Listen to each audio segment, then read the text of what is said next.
Okay, well, welcome everybody to our April Global Encounters Symposium.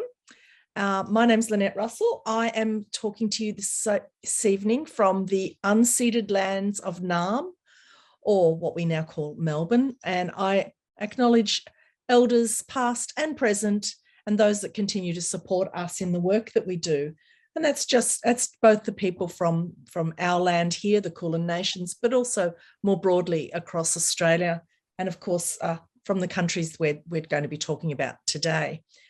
It's my absolute thrill to be introducing Associate Professor John Bradley, my great colleague and good friend, who's going to be talking to us about Yanyuwa People's relationships with Makassans in the Gulf of Carpentaria, taking us away from Yolnu and Arnhem Land and a little to the west. So thank you so much, John. John's going to speak for about 40 minutes, and then we're going to have Dr. Chris Irwin, who's going to do some response.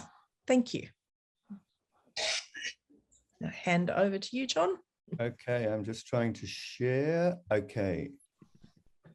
Okie dokie. Well, thank you, Lynette. And like you, I'm seated at the moment on Wurundjeri country, the unceded lands. But as you said, I'd also just like to acknowledge, particularly tonight, the Yanyuwa people with whom I've worked with for the last 43 years, who have shared enormous amounts of information, sometimes in the face of enormous humbug, but always it's been a pleasure to do this work. I guess I arrived in Borroloola, which is the town in the southwest Gulf of Carpentaria 43 years ago when I was 19 years old. It was interesting that in my teacher training, because I had a Commonwealth teaching scholarship, we had to study what was then called Aboriginal anthropology, linguistics, and other related things for all of us who would go to teach in the Northern Territory. On our reading list, interesting at that time, was Campbell McKnight's 1972 Oceania article. And in third year, we had to read Voyage to Maregi. So it was interesting to arrive in Borroloola and understand at least the word Makassan and some of the impact that that group of people, the Trepangers, had around the northern coast of Australia. So my title is actually rather large. It's taking a quote from one of the senior elders that I worked with, now deceased, but spent a lot of time working with, who is just listing here all the different ways that Yanyuwa people have been known to call Makassans. And I'm just going to bring those up now as a list. So you get li-Malayi, which is like a Creole form of the Makassan fellows. Li-Malayi, the Malayan people. li-Munanga, the strangers. The li is actually a plural people prefix. li-Kariyangu, the people from the west. This one I find really interesting. li-Kariyangu, or the people that desire Trepang. And there is one recording from the linguist Jean Curtin of li-Munanga as the Makassan people. And it's the only time people I worked with didn't recognize it, but Jean had been there since 1963. She'd worked with a very, very old man who often referred to the Makassan people as li-Munanga. So this is the Gulf of Carpentaria down here, the Sir Edward Pellew group. This is where I've been working for the last 43 years. It's definitely not Yolngu country. It's a long way from Yolngu country. I suppose what we're dealing with here is a different view of the Trepangers, a different understanding of them. Thinking that just because it's different, it doesn't mean it's wrong. It's just the way that Yanyuwa people have decided to hold the memory of these people. And I was fortunate enough to arrive in Borroloola when there were still men and women alive who remember them. And the first thing that you were always told is about the winds, that the Makassans came and left with the wind. We call them Bara, that's the wind that's coming from the west, Amardu, the wind coming from the south. And it's always the reference point as to how Makassans came into this country. This is, of course, the Sir Edward Pellew group of islands here. Vandalen Island being the largest island, that's to the east. To the west is West Island, North Island in the center, North Center, Central Island in the middle, Southwest Island. Of course, these were names given by Flinders there are actually over 2,000 Yanyuwa place names on the Pellew Islands and associated coast. So one of the first things you see anywhere in the coast in relation to, on the islands in particular, in relation to this Makassan presence are the tamarins. And this is some tamarind trees. They're growing actually upstream, about 20, 30 kilometers upstream on the Wirian River. And these tamarind trees were actually taken as seedlings by Yanyuwa men and women and planted at favored camping places inland because of their deep, deep shade. And each tamarind tree still today actually belongs to a particular family. So if you go to this place with family members, they'll say, oh, that's the tree of my grandfather's or my great-grandfather's. So people still believe that these trees, they own them. I'll talk a little bit more about tamarind later, but I guess the important thing to say is here, there are many stands of tamarins on the islands. They've never been associated with Makassan people planting them. Rather, they've just grown wherever those camps were, which is a little bit unlike the white view. Sometimes the white view is that they were planted by Makassans. So if we come inland to Borroloola, you get a big stand of tamarins that were taken from the islands and planted where the old Borroloola Hotel used to be. It's now called Tamarin Park. On the other side of the river are two dots. They're big stands of tamarins that again were brought upstream by Yanyuwa people and planted there, because that side of the river from about 1920s to the 1950s was actually a compound. Yanyuwa people had to be on the east side of the river by sunset. So it was really in those days very earmarked, particularly as an indigenous place. So the tamarins on that side were again brought in from the islands and planted inland. One of the first things that I noticed when I first went there were these men carrying these enormous long pipes. And I sort of knew a little bit about what those pipes were, but I was a bit shocked at just how long some of them were. So we get this photo here of Big Monday li-Malayi. This was taken on Centre Island in 1930. There are a number of names for pipe here. Nick mentioned one of those last week, Malurua, but Ma Bamuduka, Ma Wuban, Ma Bajbu, all are considered not to be Yanyuwa words, but have come from a Makassan source. The Ma is a food prefix, actually, because it relates to the wood that these pipes are made out of. Spencer and Gillen collected two of these pipes, which are in the Victorian collection. They're the images there. But also the British Museum has one from the Spencer and Gillen collection, and that's its access card there talking about these pipes. So for me, when I first got to know people, you're sitting around and these old men would bring out these enormous long pipes, smoke them, pass them around. And it was sort of, apart from the tamarind trees, this was my first look at another item that had come from another culture. These are the three people that I worked with back in the early 1980s who remembered the Makassans, Banjo Dindali, Tim, Timothy Rakawuma, and Julia Amarangowi. Tim in particular had an amazing amount of knowledge associated with that. Tim and Banjo are actually full brothers. Banjo, by the time I got there, was a little deaf, but if he worked with actually his brother, he would start getting a lot of good stories going. There's actually also a bit more of a sad story that he got dementia, but every morning he would walk out onto the veranda and just tell stories. And so often the stories he would tell would be going back further and further and further in time till he was talking about his young days when he remembered the Makassans. Tim was, right up to the day he died in the night when he was in his 90s, was always very fluent, remembered a lot, and as did his wife, Judy. These two people, and Banjo will come back later on in this presentation. This was the first story I ever recorded about the Makassans when I got brave enough to ask somebody to actually tell me a story about them, but also to use language. So I have spent most of the time working at Borroloola, a lot of language work, a lot of work on country. But this is just the first thing that Tim ever told me about the Makassans, that when the west winds blew at the time of the wet season, those people from the west would come. They would come from the west. It was for trepang. They came and worked with us.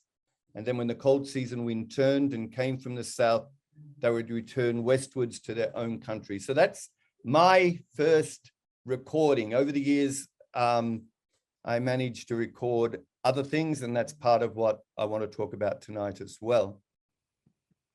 So these are the known Makassan sites on the Pellew Islands. I realize I've actually missed two, but these are the known sites on the Pellews where if you go there, you will find stone lines, some in remnant form, but you can still find them. Many of these sites, also tamarind trees.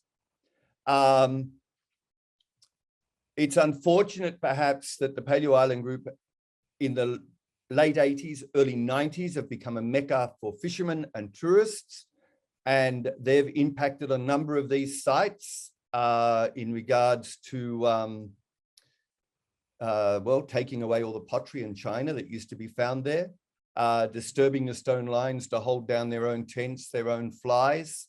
But having said that, there still are some reasonably well-preserved stone lines on these islands. Some beaches will have 2 or 3 stone lines still there. There's one particular beach where you have stone lines on the fore dune, but then there's another one right back on the back dune on North Island.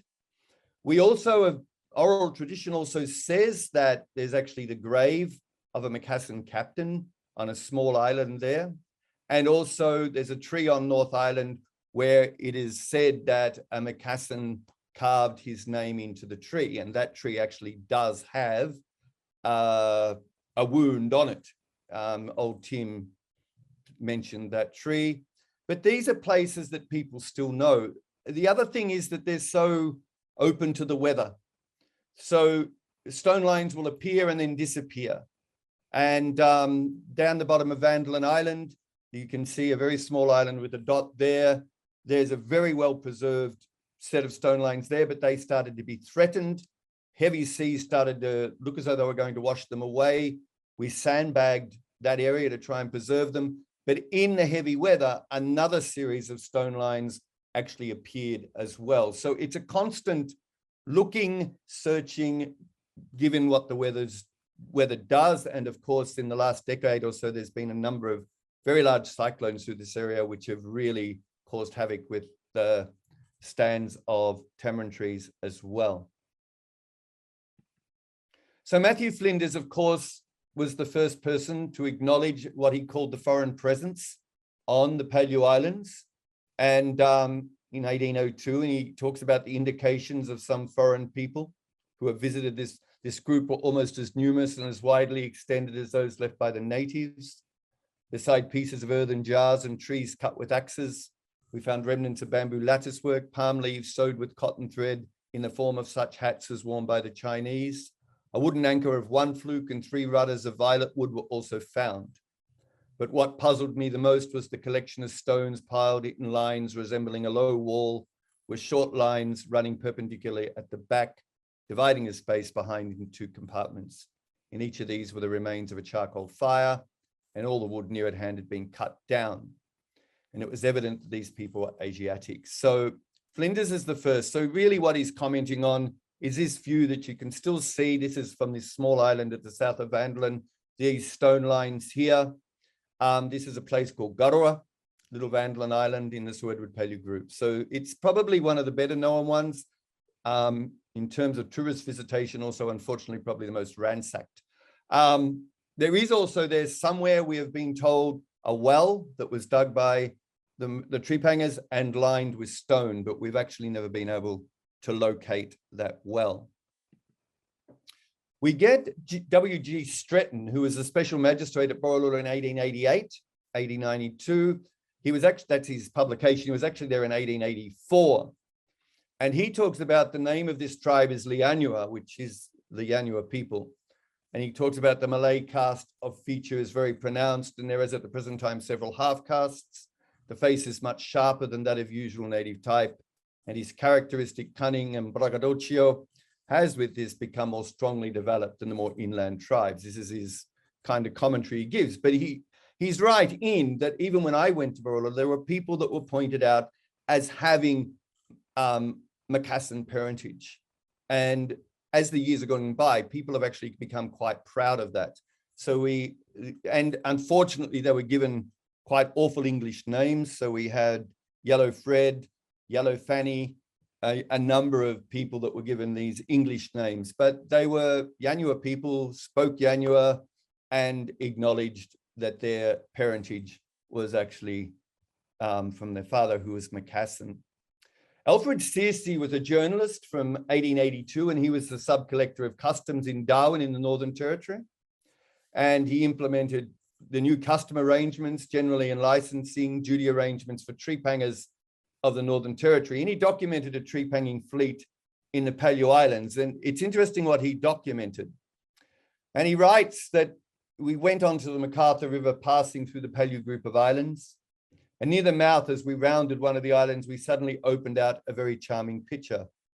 4 prows at work on the shore of the usual smokehouses, backed upon by the high hills covered with deep green foliage. Between us and the Malay vessels were a number of dredging canoes at work, all under sail. The Malays called this place Dinasede. So when he talks about dredging canoes, old Tim actually often used to speak about these things, these kind of rakes that would drag through the mud by these dugout canoes, and then people would dive down and pick up the trepang that were uncovered through the mud. Now, the term Dinasede possibly translates as Sidi's brother. And it's a bit of work going on here. In Yanyuwa, it's just Dinajedi. Then you get the spelling that I just showed you, Dinasede, then Dangasidi. Some people believe that it was only that part of Andaman Island, these are Yanyuwa people, where the red circle is. And there's a very big and important Makassan site in that bay. But old Tim often used to say it was that whole area of the yellow area, that was the name of that country of Dangasidi. So this is a Makassan name for a rather large area of one island. There is also, of course, another Makassan name on North Island. Its original name is Liwajunga, but Limbajadi or Limbachadi, a shallow bay. On maps these days, it's actually now called Makassar Bay. And that was a direct result of North Island in particular becoming a national park and trying to incorporate at least some sense of the history of this area. Trepang in a Yanyuwa sense is actually a lawful creature. It has dreaming. It's now called Tariba by everybody, of course, which is a borrowing from the original Makassan term. The original Yanyuwa terms, Ilwarda and Rikarika, but I'm also aware that Rikarika, interesting enough, appears in Yolngu, Yolngu languages of Northeast Andaman, and it means to dive for trepang. So whether Rikarika is coming from somewhere else or whether it belongs in this country is actually at the moment something we perhaps don't know about. But the Warda, that form of trepang, which is the top form, is actually sung in the song lines of the spirit people that belong to the Wadilia clan of Yanyuwa people. So for Yanyuwa people, the trepang was already a part of what we could call a kin-centric ecology. It was never traditionally eaten or used for any purpose. And in regards to how you find these things out, this actually was not something that I heard for a long time until some Chinese businessmen came to Barola in the early 1990s and said they wanted to talk to families about whether they were prepared to talk about starting trepanging up again. And in the discussions that came up with these Chinese people was the ownership of trepang, the traditional ownership of trepang, that it belonged to the Wadilia clan, but there were people who called that clan their mother, and therefore they would have had rights to any money that might have been made in this proposed business venture if it had gone ahead. And I queried one of the old men about, well, what about the Makassans? Did you charge them? And they said, well, no, because we always got good things in exchange for them being on our country, you know, i.e. the dugout canoes, cloth, steel, all these kinds of things. But it was just interesting how this discussion about the law of trepang arose out of, again, a discussion about commercial interest. And this, of course, this little island, Lalawai, on the east coast of Andaman, this is where the trepangers are dreaming. Jimmy Island. The green line indicates actually the path of the song line where the trepang is actually sung. So singing is actually one of the places where I really began to understand that Yanyuwa people had an engagement with Makassan people. And there's a whole lot of different kinds of songs, of course, that are sung in this community. But Yanyuwa people up until the early 1980s, 88 actually, sorry, didn't have a public art tradition. There was a ceremonial art tradition, which belonged to ceremonies, but there was no public art tradition. In fact, public art was considered to be sorcery, that you wanted to actually ensorcel somebody, you wanted to kill somebody. And I found out for myself one day when I was drawing, and I've always drawn, I was drawing in my notebooks. An old man came up behind me and just whispered in my ear and said, "Who do you want to kill?" And I said, "Well, I don't want to kill anybody." And he said, "Well, it must be you want to because you're drawing." And it got me thinking, well, what is the art form in this community? And what the art form in this community is song poetry. Songs that are composed by men and women. And if they're composed by men, they're called walaba. If they're composed by women, they're called agarija. And there are many hundreds of these songs over the years that I've recorded, that I've translated and worked with. And there are a number that people say date from the Makassan time. Now, the whole idea of these kinds of songs is that a good Yanyuwa song of this kind is one that provokes thought. A good composer rarely describes their own feelings, but rather lets that juxtaposition of the images aroused to make the singers and the hearers have emotional responses. So a song should arouse in the hearer's mind a deep response and set into motion a world of thoughts. And the song makes demands because so much is left unsaid. There's still a lot of commentary that you need to understand. And the hearer has to immerse themselves in these songs and then let the images and surrounding commentary propel the thoughts. Sometimes they're nearly like a koan, a Zen koan. They don't say much at all. And you've actually got to have a whole lot of other information given to you before you can see what this song was actually about. So I want to introduce you to a really important person in Yanyuwa world, and this is Saltwater Kitty, Alantabura. She was known as the interpreter. Now, there are two words in Yanyuwa for interpreting. There's Yangamantara, which just means to change, replace one word with another. A bit like asking somebody, what's the word for sea turtle in Yanyuwa? And you'll get one word back, unless you want to push, and then you get the other 32.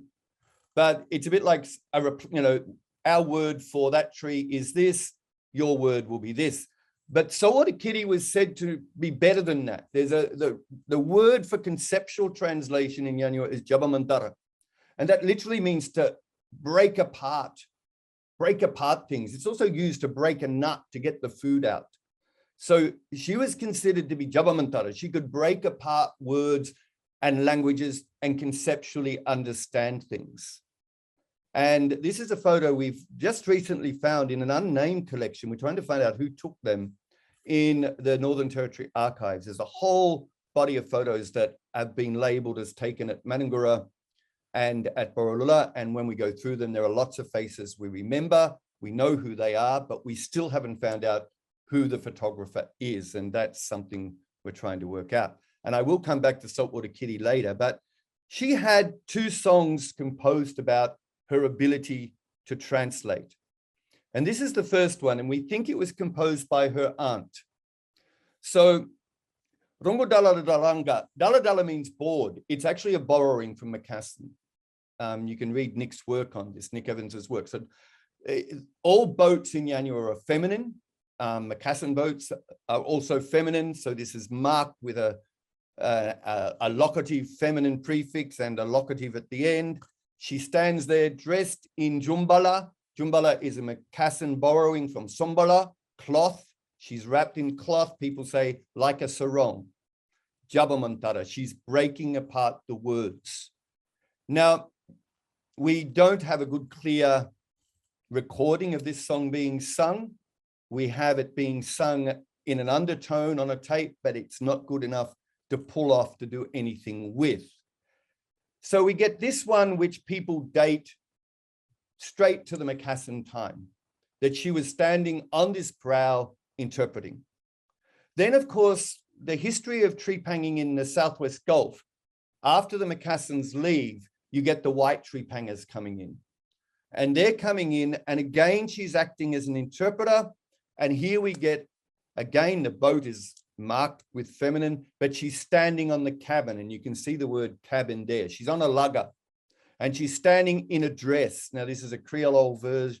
Dreji means dress, a drejuiji, with a dress. And again, jabamantara, breaking apart the words. Old people weren't sure whether it was her auntie that did this song as well, or actually somebody else. But these are two really, I think, important songs talking about an interaction of somebody who was an interpreter. And I was talking earlier today to Ian McNiven, and people describe her as being really intelligent, really clever, not shamed, willing to engage with people. And it's interesting, so is her son. Her son is still called, he died in the early 70s. Ken Hale, the linguist, for example, worked with him and recorded the most amazing material. But people still today call him the professor because of his intelligence and his wit. And even Bill Harney, in his writing, talks about Saltwater Kitty as being a very vivacious and intelligent person. Then we get this fellow, Jack Bardew. Now, this is a photo from Spencer and Gillen in 1901. And, you know, some people say, well, how do you know? That's 1901. When we took the Spencer and Gillen photos back to Borroloola, there was no hesitation on behalf of any of the old people at all that this was Jack Bardew. Now, some people have told me that they think Bardew may indeed be a Makassan borrowing from the word for shirt, or maybe a personal name that's been Yanyuwa-ized from Basso. But that was his name, Jack Bardew. And he has a reputation. He composed many, many songs. Some of them are just eloquent descriptions of country, of seasonal change, but he also composed what are now called the Makassan working songs. So this is the first one he composed about the gathering of trepang, the tipping of the trepang into either the canoes or the cooking pots, and that these trepang were gathered from the north, they were gathered from the south, and then again being tipped. You get an idea that you've got to have and I suppose, let me just go back a bit. The thing about all these songs is they're not randomly located. They all belong to specific countries. So when these songs are being sung, people will say, this song comes from this place. So if we go back to Saltwater Kitty, the song of her standing on the cabin is at the mouth of the MacArthur River. The song of her standing on the prow is actually over near the southern coast of West Island. This song comes from up the top of Van Dalen Island. Then the next song comes from down the bottom of Van Dalen Island, where he talks about that the genitals of the working boys are covered in mud as they lift up the trepang and tip them in. Now, there's an interesting word here that I've just translated as working boys, is boy boy wa. Now, boy boy wa literally is a duplication of the English word boy. So the working boys. Now, people are adamant that this is a song from Makassan times, but it equally could carry over to when they were working with white trepangers as well. Because you've got to remember, Borroloola, the Gulf of Carpentaria, was settled in early 1880s. So people were exposed to English. They were hearing a lot of English at Borroloola and at Manangura and at other places. So they were hearing these words like the working boys, which we know is the classic sort of colonial expression of a group of indigenous men who are, regardless of how old, are always just the boy. So this is why I've translated this as the working boys, because that's the English expression in there. Bardew also, one of the things about these songs is that they can be a little bit provocative. They can actually be teasing. And there's two songs that he composed that are about a Makassan man that women were looking at admiringly. And he composed these two songs as if to say to the women, I know you're looking at this fellow and you desire him. And so I'm going to tell you about him. So this opening of this song, You Two Look, this is very much a poetic device that is used in these kinds of songs. Similarly, it's often You Two Listen, but here it's You Two Look to the north. On the nape of his neck is a plait, but he is so skinny. And linguistically, that notion of the skinny is really emphasized by that ND prefix that sits on the pronoun for him or he. But then he goes a step further and makes another song about this same man. Again, You Two Look to the north, and his trousers are slipping down. He is so skinny. And of course, we get a Makassan loan word, borrowing here, Jarawaja from Salawara, meaning trousers. So Yanyuwa people also talked about trade, the things that they would gather and give to the Makassans in exchange for what they would get. And trade, this kind of commercial trade, which had no ceremonial significance in Yanyuwa, was called danya. Ceremonial trade has another name altogether, but somebody that's wealthy with trade goods is called danya wiji, somebody who has heaps of things. Now, in 1985, in the company of a Yanyuwa elder, Johnson Timothy, we found a paperback parcel in a rock shelter on Southwest Island at a place called li-Munanga. Now, Johnson decided we'd open this parcel, and it contained 6 pieces of hawksbill turtle shell. Now, in Yanyuwa, hawksbill turtle is called karabu, which again is a Makassan borrowing. Proper Yanyuwa ibariwuna. It's not normally hunted or eaten because of the certain toxins it contains in the meat. It can cause illness, if not death. So the parcel was put back, but one piece was kept aside. And it was taken back, and a discussion at Borolola led to stories about an old man called Julie. Now, this is Julie, again from Spencer and Gillen. This is his daughter, Judy. And Judy said when she saw this parcel, well, my father would wait for those people from the West. This is translated. He would wait for them on his country at Moandobondol, which is the northwest coast of Southwest Island. And when they arrived, they would talk, and then they gave each other many things. My father gathered trepang as well. Now, we're not saying this trade parcel actually belonged to Julie, but it was a part of a conversation about what they knew Julie did. So this is the parcel after it was wrapped up, put back. This is the shelter it was in. These are the pieces of hawksbill shell from that parcel. And with us that day, this is li-Munanga here. This is where it was found on Southwest Island. There are a number of Makassan sites on this island.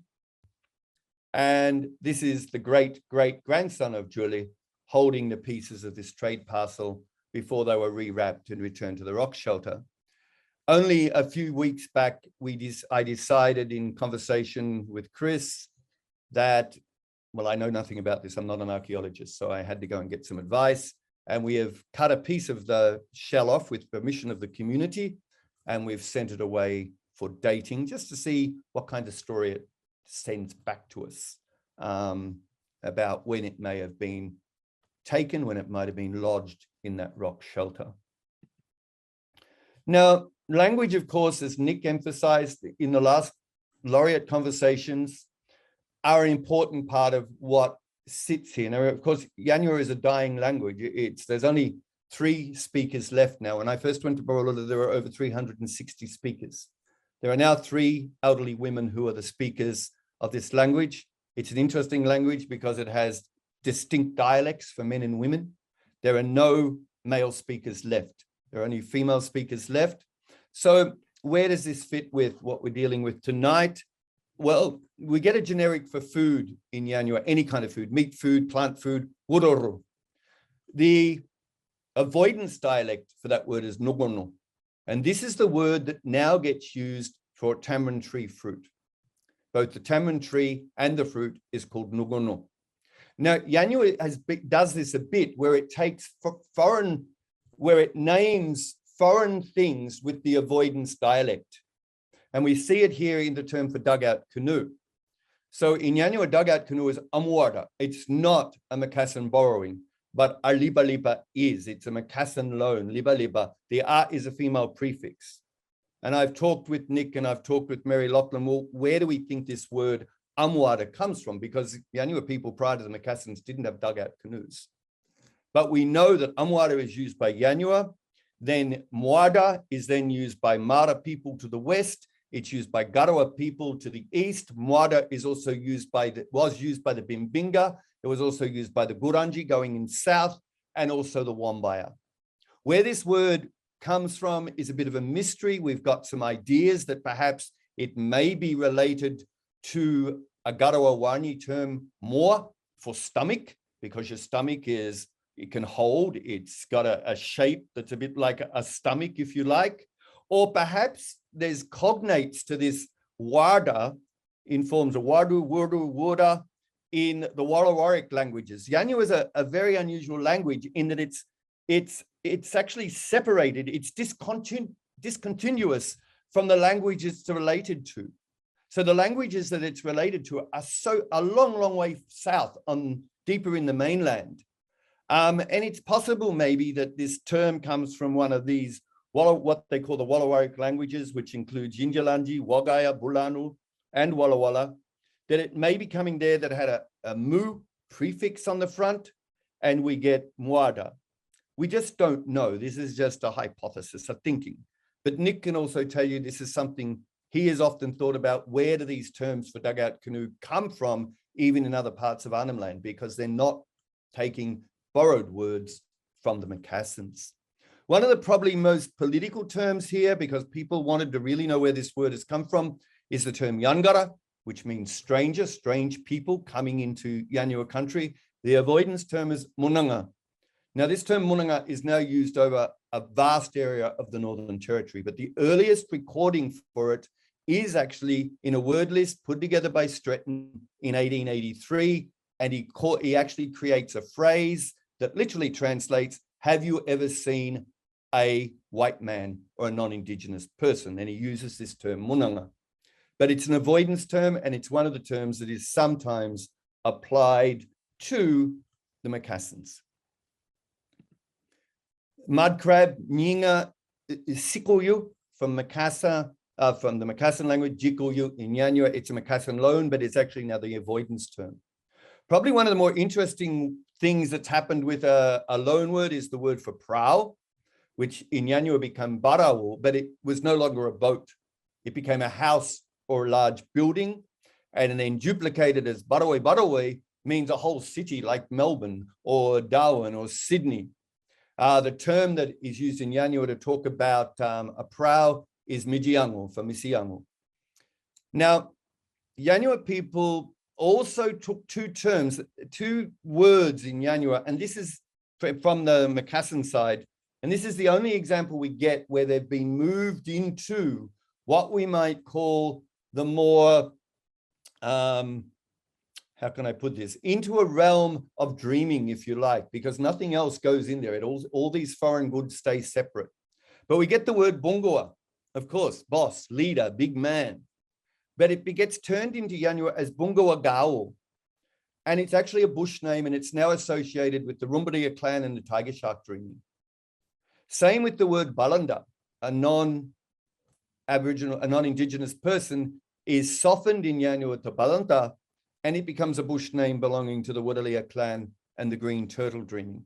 These are the only two examples we have where the things from the Makassan contact side get incorporated into what we might say is more matters to do with law, matters to do with kinship, matters to do with country. One of the more interesting things that I've visited a few times is what they call the Makassan Road. Now, I realize that a part of the coast up north is sometimes called the Makassan Road too.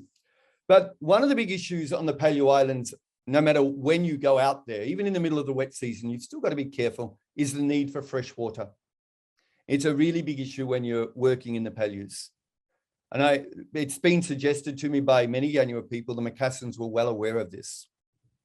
Their largest camp, for sure, was on the northwest coast of Van der Island in Barbara Cove on an island called Garamanyora. Due east of this island on the mainland part of Van Island, about 8 kilometers away, is Wallala, a Lake Eames, a large permanent freshwater lagoon. Now, evidence remains on the island of a path that was said to be created by Makassan trepangers to mark the way to the lake. Now, there is a freshwater soak at Karrakayny, but a regular supply from this, even in the wet season, is uncertain and often becomes brackish, especially when you get big tides at the same time. So this Makassan road looks like this. It's very clear when you see it. If you look straight through that photo, through the sea there, you're looking straight back to the point of land where the site of Karrakayny is, where this Makassan site is. So you get this pathway. And there's Karrakayny there, there's where the road is, and there's where the lake is. Of course, the pathway can't go all the way to the lake, but if you were to follow that road and then dip down over the ridge, you see the lake and you can get there. And people have said, old people said, Makassans would go into that lake to bring water back for cooking and for more personal use, and keep the brackish water that was in the wells for cooking trepang and things like this. Now, this is a quote from Banjo Dindali, translated. I saw the Makassans and my father and other relatives worked for them. It was long ago. It is hard to remember all the stories. But this I can tell you, white people did not like the Makassans. I know this because Captain Luff, now Banjo worked on a lugger in the 1900s through the 1920s that traveled between Brisbane and Darwin. He was also well acquainted with Torres Strait Island and spent the islands there and spent 12 months at least on Bardu with his brother. So Captain Luff told me they stopped the Makassans. I have told that story before. And he's talking about Captain Luff here. The Makassans were good people. Old people could talk their language. They did not shoot us. They did not kill us. We worked together, gathering that trepang, cooking it so it could be sold back in their country. And they paid us in good things. That's all. This is a story from long ago. Then we get Tim. Now, this is a short part of a much longer story. Now, the name of this Makassan man was Gajing. I'm presuming Gajing is probably something like Gassing, maybe. This was his name.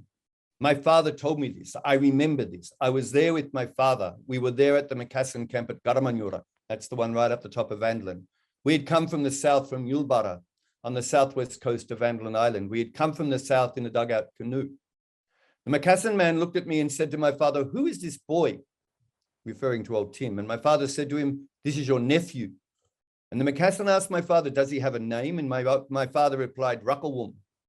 The Makassan asked, "Does my nephew have a Makassan name?" "No, nothing," my father replied. "Aha, then his name will be Burai," said the Makassan. "This name comes from far away from my country, far away to the west." The Makassan looked at me and said, "When you see the rest of your family, tell them that Gajing, your uncle, has named you Burai. I gave this name to you. Tell them there is too much trouble now in this place. I'm going away. I will not return. You will not see me again, but I have given you the name Burai, a name from my country. You are my nephew. I am leaving you in the morning." So this is a really interesting text in terms of talking about relationships and relationality and family. And we get the link of that family through that term for the west coast of Vandlan as Dinajidi or Dangazede, Sedi's brother. We know that there were children born to trepanging men. So it's unfortunate that, perhaps I should have had more wits around me when old Tim and others were still alive. But we get this idea that is still strongly marked in any discussion about Makassans at Borroloola in English and amongst younger people about these close relationships that had been established. One of the things I was interested in was there ever any kind of trouble with the Makassans? In Yanyuwa, double Rawara means a troubled kind of country. Was the country ever troubled by the presence of the Makassans? And this is old Tim again. I will tell you, only for women. Yanyuwa families and Makassans would find for that kind of trouble. That Makassan man could be greedy for sex. The Yanyuwa families would harangue the Makassans. Oh, they would just go on. And from these things, they might settle down, or there might be a fight. Not a big fight, just like a white man fight, like a boxer, Everyone gather around to look. Those people just sat on the beaches, worked on the beaches and coastal country. They did not go inland. They did not go onto secret, sacred country. They would ask for water and we would show them where to go. Now, this is Nora Jaliduma, and you'll hear a little bit more from her shortly. Now, Nora wasn't alive when the Makassans came, but she was right there at the point when the white trepangers arrived. And she was an amazing orator as well, and an incredible singer. And this is something she said, that the Makassans, they departed westwards. They did not return. Maybe they no longer wanted trepang. From there, the strangers, the white men, those from the east came to the islands in the north, and we people who had the knowledge about trepang, we were working for them. We were teaching them. We got the trepang in abundance. I was there working with him, that old man Johnston, and the other one, Hani. I was gutting the trepang. The men, they got the trepang from along the coast. Now, Johnston is a big name in the Gulf of Carpentaria. He was shipwrecked on Vandal Island in 1924, stayed in Yanyuwa country, married a Yanyuwa woman, and has many descendants today. Hani, of course, is relating to old Bill Hani, the father of the young Bill Hani in the Catherine area, the Waterman man. So we get this idea that it was these Yanyuwa people who were teaching the white trepangers how to do it because they were so familiar with the process. But she also wonders, well, why didn't the Macassans come back? What was going on here? You know, we could sort of fill her in today that, you know, from 1903 onwards, there was a bit of a stop the boats campaign, you know, that it was the South Australian government who decided who could harvest trepang and the circumstances under which trepang could be harvested. And I'm paraphrasing a certain prime minister there in regards to visitors from foreign shores. In 1988 onwards, there's been an acrylic tradition in the Gulf, only painting historical stories, really.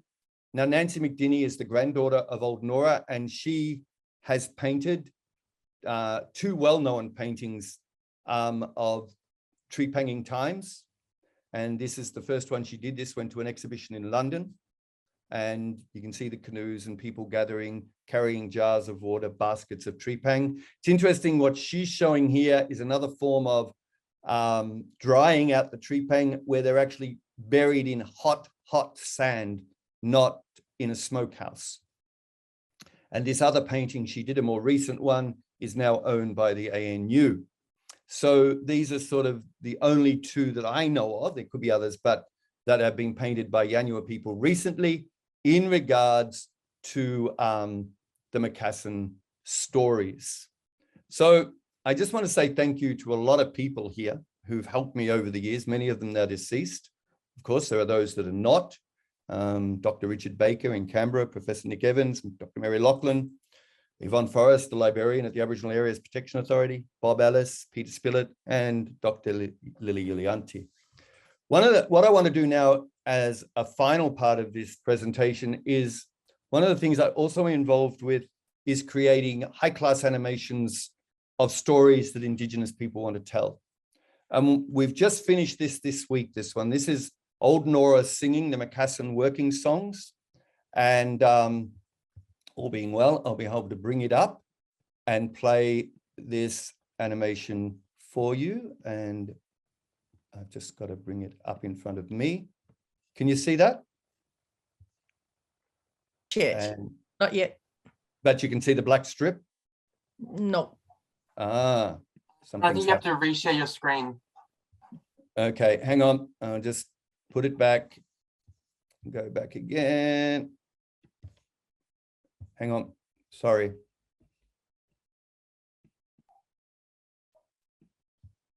And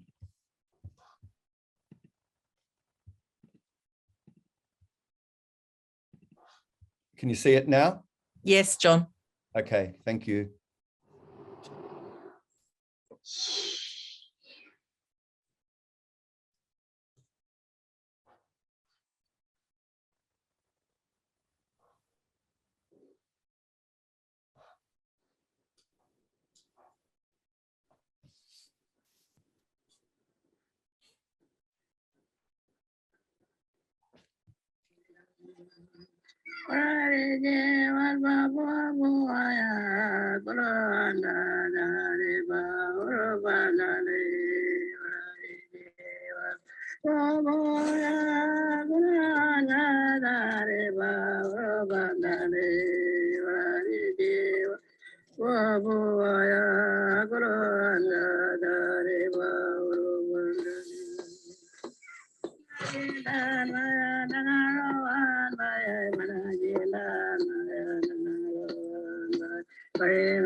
And that's the end of my presentation. Thank you.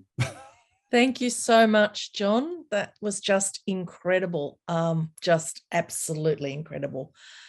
I'm now going to hand over to Chris Irwin. I can still only see the black screen, so I'm not entirely sure. All right, I'll get rid of that.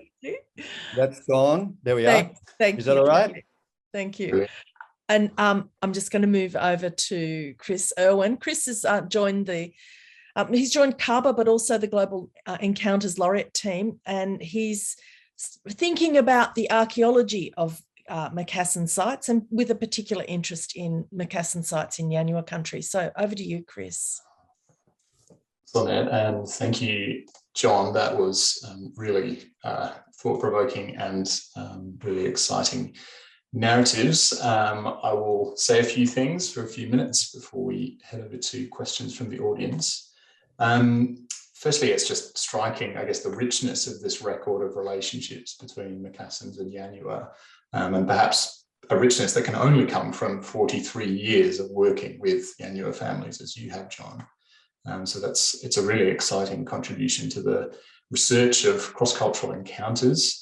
And as an archaeologist, it would be remiss not to say anything about the potential of those sites in the Sir Edward Pellew Islands, working with Yanyuwa on those sites in future potentially. There's of course no dated excavations for the Gulf of Carpentaria south of Groot Island. And I think two of those site types that you mentioned, John, are quite unique: the Makassan Road and the Hawksbill trade parcel, the Danya trade parcel. And they, I think maybe show that there's more to be understood in terms of what the potential sites may look like and what the interactions looked like. And, maybe I was thinking with the trade parcel perhaps speaks to the idea of how Aboriginal people were acting to sustain relationships with specific Makassan trade partners through the giving of these things.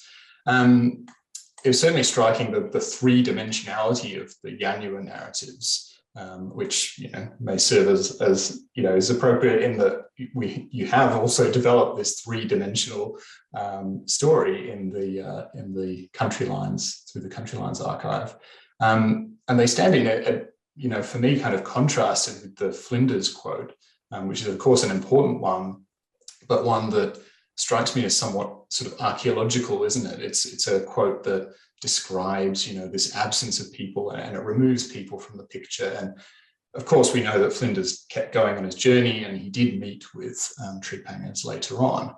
And it gives us a nice minimum date for these, stone lines where they were. But it kind of flattens the cross-cultural interaction. Whereas the Yanyuwa language and the places and the songs and the biographies that you've explained tonight, and the stories of kinship are things which I think the field of understanding Makassan Aboriginal interactions is lacking in some ways. And we know there are these especially rich corpuses of tradition from the Yolngu, who worked with the Burnts and Macintosh and Rebecca Bellouse over the years. But it's really exciting to see Yanyuwa enter this conversation, really, essentially. I think another key thing that I'd love to just pick out is this idea of language and translation, and that incredible story of saltwater kitty. As you know, I think in that language idea, there is some vagueness in the historical literature. You know, Campbell McKnight and then Orion Walsh and Nick Evans have done some work touching on the likelihood that coastal Aboriginal people learn significant amounts of Makassan language. But here we have a biography of someone who was especially gifted at stepping between these two worlds. And I'm really amazed by that translation of breaking apart, you know, cracking open for the meaning of Malay or Makassarese language. That's really incredible and speaks to the kinship shared by people.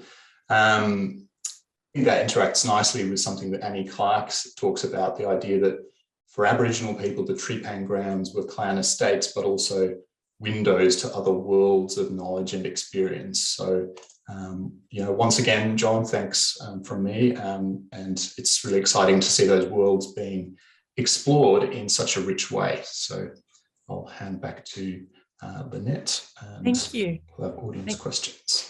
Thank you so much.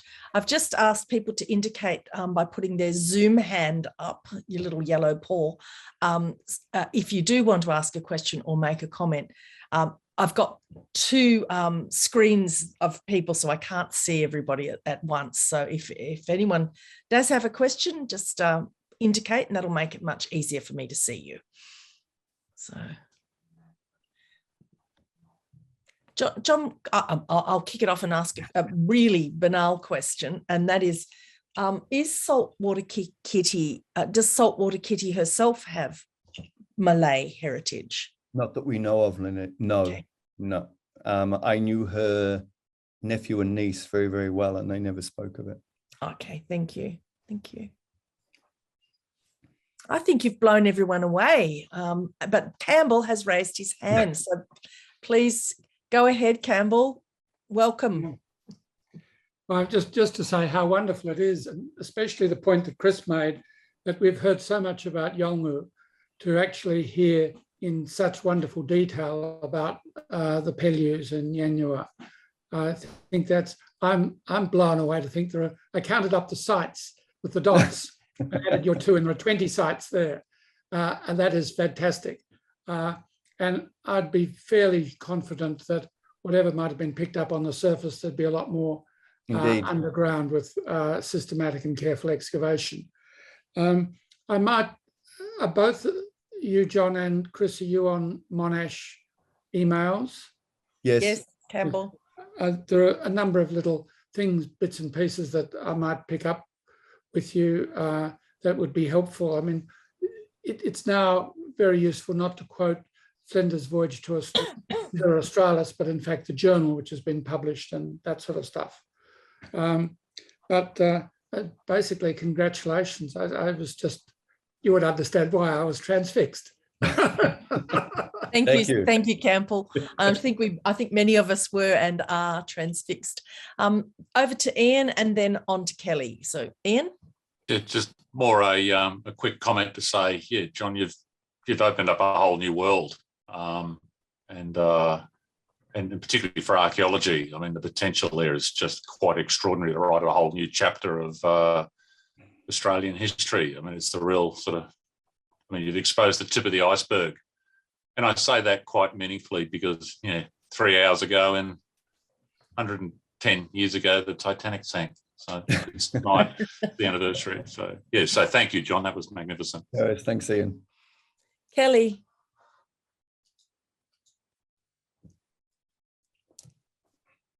Kelly, you're muted. Now can you hear me? Yes, we can. Good, thank you. I had a question about, identifying visitors from other places besides just being called Makassans, I guess. When we had a talk from Nick Evans recently, and he referred, I guess, to Antoinette Schapper's paper, looking at some of the other origins of words, perhaps hawksbill turtle being influenced by languages from Aru or Malaku. So do you have any comments perhaps about the origin of visitors? Only, Kelly, I was really interested in that paper because there was actually a few words there that people had always said, oh, they're just from the Makassan side. You know, and that's all people say because they're the biggest contact of a foreign people that they have in living memory. Who knows, there may be other people, but they've all become absorbed under this umbrella of the Makassans or the Malays. But that article is actually really important because there's words appearing there that, you know, I've always just thought because of the people that have mentored me that they're Makassan, but all of a sudden, especially the hawksbill turtle, especially the term for a wraparound cloth again, Julu or Sulu, you know, may not be indeed borrowed from Makassans at all, but is coming from somewhere else. But this probably speaks more to the ongoing linguistic work that I think still needs to be done. Like, I think, you know, I haven't said anything about this, but I think I've also started to realize that there's a few words in Yanyuwa that might actually be Yolngu words that are being creolized. And I don't have all that evidence. I'm not an expert on Yolngu, so I would need to talk to some Yolngu experts in language on these things. But I think place names are still something I think we've nearly let the boat go. But I think place names still probably hold some interest in terms of interpreting, and maybe not all Indigenous. They may be indeed coming from other languages. So I think that door's open and it would be great to see more people get involved in it. Thanks, John. Well, thank you so much, John. Thank you, Chris. David's just going to pop up the last slide for the night. Unfortunately, we have run out of time. We're keeping these tight, and I hope everybody does get the opportunity to appreciate them. Our next talk will be Matt Pole, who's coming to us from the Australian National Maritime Museum, who we have recently begun engaging with a conversation around the 400th anniversary next year of the expedition of the Pera and the Arnhem.